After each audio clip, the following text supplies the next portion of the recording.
आपका दिमाग अब चलना बंद हो चुका है, जिस तरह सरकार का चलना बंद हो चुका है। कर्नाटक के रिजल्ट आपको बताएंगे कि देश की जनता क्या सोच रही है। मैं आपको 2 सेकंड के लिए रोक रही हूँ। मैं संदीप जी ये बात आपसे जानना चाह रही हूँ कि ये जो अब पूरा मामला है, ठीक है, कोर्ट अपनी गतिविधि जो भी है कोर्ट की वो चलेगी, जो भी कानूनी प्रक्रिया है, कब राहुल गांधी संसद लौटेंगे, ये सब अभी बड़ा उस पर एक प्रश्न चिन्ह है कि कब होगा।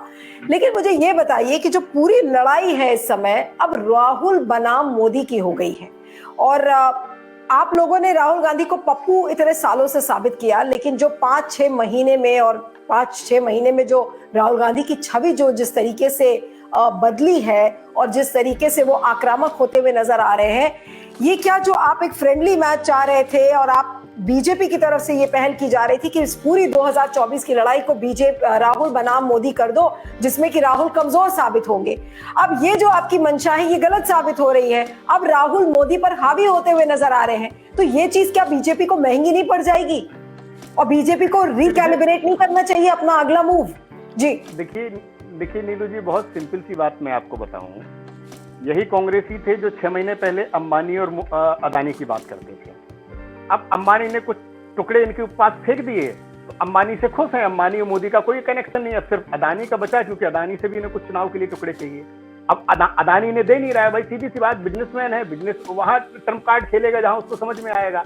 दूसरी चीज, क्या अदानी से बड़े बिजनेसमैन अंबानी नहीं है? और कौन नहीं जानता कि इंदिरा के साथ, गांधी जी के साथ लंच डिनर और क्या क्या अंबानी जी के परिवार के साथ नहीं होता था। हालांकि हम उतना डीप नहीं जाएंगे। रही बात अब आपने जो क्वेश्चन किया है कि मोदी बनाम राहुल, देखिए मोदी बनाम राहुल इस जनता के दिल से जाके पूछिए। एक व्यक्ति जो 24 घंटे इस देश की आम पब्लिक के हित के बारे में सोचता है, उनके दुख दर्द में खड़ा होता है, उनके हमेशा कहीं ना कहीं भलाई के बारे में सोचता है, उसके बारे में जनता चुनेगी। या वो व्यक्ति जो सिर्फ और सिर्फ खुद के बारे में सोचता है कि मेरी पार्टी को फंडिंग कैसे मिले, मुझे वोट कैसे मिले, मैं सांसद कैसे बनूं, मैं प्रधानमंत्री कैसे बनूं, मैं चाइना के साथ कैसे साठगांठ कर लूं, मैं पाकिस्तान के साथ कैसे साठगांठ कर लूं, सेल्फिश व्यक्ति, उसके साथ जनता खड़ी होगी। देखिए आप ये तो सपना भी भूल जाइए कि मोदी वर्सेस राहुल किसी भी तरीके से इलेक्शन में होने वाला है। आज लड़ाई इस बात की है खुद विपक्ष के अंदर कि सेकंड नंबर की पार्टी इस देश में कौन बनेगी, टीएमसी बनेगी कि मायावती बनेगी कि कांग्रेस बनेगी, कि कोई कहीं ऐसा ना हो कि कोई साउथ की पार्टी आ जाए वो कांग्रेस से भी बड़ी पार्टी हो जाए। आज राहुल का विश्वास इस चीज से भी डिगा हुआ है कि वायनाड हम बचा पाएंगे, हमें वायनाड से ही भागना पड़ेगा। और ये कहते हैं कि इस देश में डर का माहौल है। पूछिए सोनिया गांधी और राहुल गांधी जी से, जिन्हें मनमोहन की सरकार बनते समय डर लग रहा था इस देश में, आज सीना चौड़ा करके इस देश में 10 साल से टिकी हुई, एक भी दिन नहीं कहा होगा कि हमें डर लग रहा है। इसलिए जितना अच्छा शासन, चाहे अमीर हो, चाहे गरीब हो, चाहे व्यापारी हो, हर व्यक्ति के साथ मिलजुल के और जितना अच्छा शासन मोदी जी ने चलाया, इन कांग्रेसियों के सपनों में भी आप नहीं सोच सकते। राहुल गांधी जिसको लेके पप्पू इन्हीं के नेता ने कहा था, नवजोत सिंह सिद्धू इनके नेता हैं, पप्पू उनका ही बयान था, क्या इन्होंने उनको सर पर बिठा रखा है? अब जिस व्यक्ति ने इन्हें पप्पू साबित किया, पप्पू बनाया, उस व्यक्ति को आप सर पर बिठा के घूम रहे हो, आपकी राजनीतिक महत्वाकांक्षाएं वहीं से पता चल जाती हैं। राहुल गांधी को इस देश की जनता कभी स्वीकार नहीं करेगी।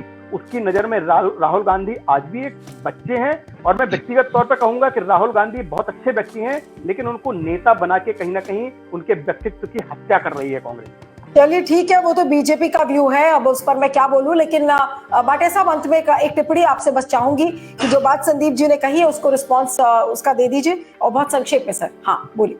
नहीं, वो तो इनकी मनस्थिति बताती है कि राहुल गाथा गाते रहो और मोदी मानिया सवेरे से शाम तक एक गाना चलता रहे, तो वो गाते रहेंगे। इनका दर्द हमें समझ आ रहा है। वो राहुल ही हैं जिनकी आवाज इन्होंने दबाने की कोशिश की पार्लियामेंट के अंदर, और जिन्हें गला घोटने के लिए इन्होंने इस तरह के केस बनाए कि पहली ही जिसके अंदर अभी सुनवाई शुरू नहीं हुई, वो केस 2/3 उखड़ गया आज ही, और अगली सुनवाई में क्या होगा वो तो समय बताएगा। समझ आ जाएगी, आपकी मंशाएं भी समझ आ जाएंगी और आपके कार्यशील भी कार्य करने के तरीके भी समझ आ जाएंगे। राहुल आपको कहां पहुंचा के जाएंगे और कहां तक छोड़ेंगे। राहुल का जिन्न नहीं है, अडानी का जिन्न आपके पीछे पड़ गया है। उस अडानी के जिन्न को आप दबाने के लिए राहुल के पीछे पड़े हैं, और राहुल के नाम के ऊपर जो आप गाथा गाते हैं ना, झूठा प्रचार करते हैं और कॉपी पेस्ट करके अपनी बातों को रखने की कोशिश करते हैं। और झूठी बात मोदी जी का स्टेटमेंट था कि इधर से आलू घुसेड़ूंगा उधर से सोना निकलेगा, वो राहुल जी के नाम से चला दिया।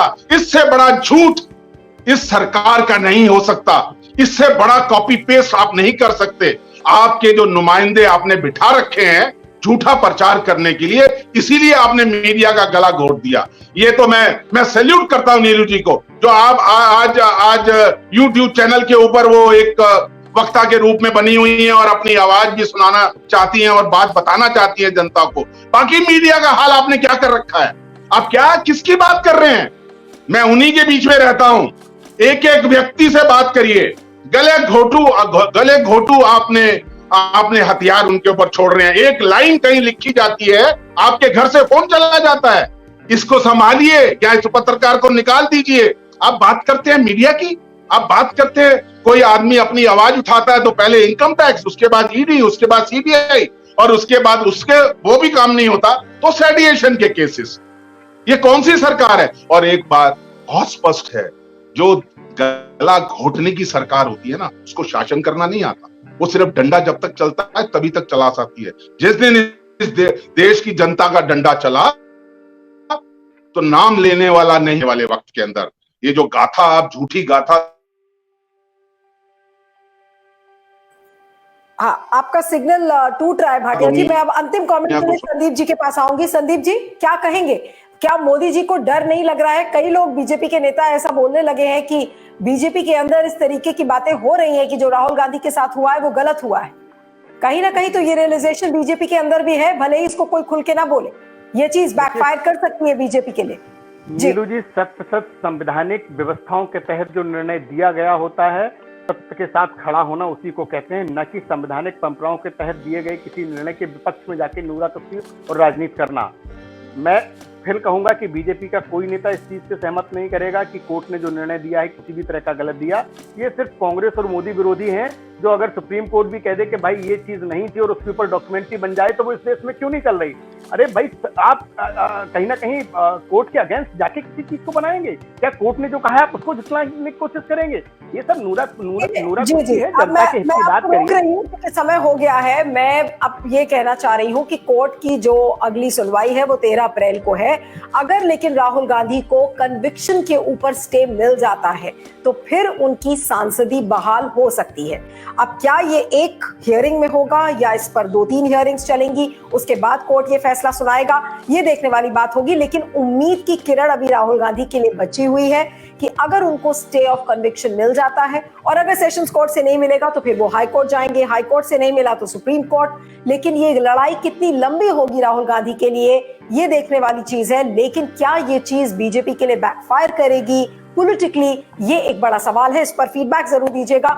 इस वीडियो को ज्यादा से ज्यादा शेयर करिएगा। Thank you so much Sandeep Dwivedi ji, आप Q5 पर आए। Thank you so much Bhatia ji for joining on Q5 network. Thank you so much for joining on angle 360। Thank you.